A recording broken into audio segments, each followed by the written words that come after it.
সবাই কেমন আছেন?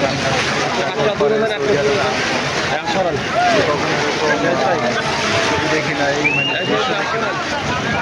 আমি কখনো এরকম দৃশ্য দেখি নাই সৌদি আরবে যে সাগরে নেমে গোসল করা যায়। আমাদের ওখানে দাম্মামে আছে, সেখানে গোসল করা যায় না। মাছ ধরতে দেখলেও সৌদিরা অনেক পুলিশের প্রশাসনের সমস্যা করে।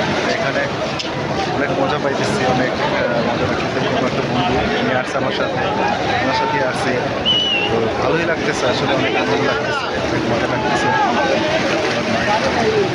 তো যারা আসবেন ঘুরতে, যদি মন ভালো করতে চান তাহলে হাফ মুনে অনেক করে আসবেন। অনেক বাঙালি